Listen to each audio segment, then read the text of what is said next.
আমেরিকার সাথে মধ্যপ্রাচ্যের দীর্ঘদিনের সামরিক উত্তেজনা এবার কড়া নাড়ছে ইউরোপ মহাদেশের দরজায়। ব্রিটিশ সংবাদ মাধ্যম দ্য ফাইন্যান্সিয়াল টাইমস জানিয়েছে, ডোনাল্ড ট্রাম্প যদি ইরানের মূল অবকাঠামোর ওপর আবারও হামলা চালান, তাহলে এর পাল্টা জবাবে ইউরোপের বিভিন্ন দেশে থাকা আমেরিকার সামরিক অবস্থানে সরাসরি হামলা চালাবে তেহরান। ইরানের সম্ভাব্য লক্ষ্যবস্তুর মধ্যে আছে বুলগেরিয়া ও সাইপ্রাস।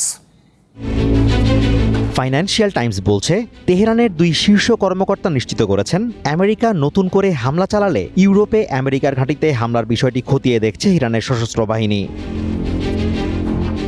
সম্ভাব্য এসব লক্ষ্যবস্তুর মধ্যে রয়েছে দক্ষিণ পূর্ব ইউরোপের দেশ বুলগেরিয়া। সম্প্রতি নিজেদের বেজমের বিমান ঘাঁটি আমেরিকার সেনাদের বিমান রিফুয়েলিংয়ের জন্য ব্যবহারের অনুমোদন দিয়েছিল দেশটি। এছাড়া সাইপ্রাসকেও রাখা হয়েছে হামলার সম্ভাব্য তালিকায়। নগদ নিয়ে এলো হার না মানা হার অফার। সর্বনিম্ন 10,000 টাকা রেমিটেন্স নগদে পাঠালে থাকছে স্বর্ণের হার জেতার সুযোগ। সেখানকার একটি ব্রিটিশ ঘাঁটিতে সম্প্রতি ড্রোন হামলার ঘটনা ঘটে।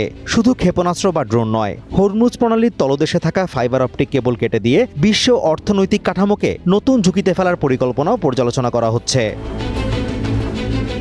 গবেষণা সংস্থা রয়্যাল ইউনাইটেড সার্ভিসেস ইনস্টিটিউটের বিশ্লেষক সিদ্ধার্থ কৌশল বলছেন, ইউরোপে ইরানের এই হামলার হুমকি বাস্তব হলেও সামরিক দিক থেকে তার সক্ষমতা অত্যন্ত সীমিত। তিনি মনে করেন, দূরের লক্ষ্যবস্তুতে হামলা করতে হলে ক্ষেপণাস্ত্রের ওজন কম রাখতে হবে, যা এর বিধ্বংসী ক্ষমতা অনেকটাই কমিয়ে দেবে।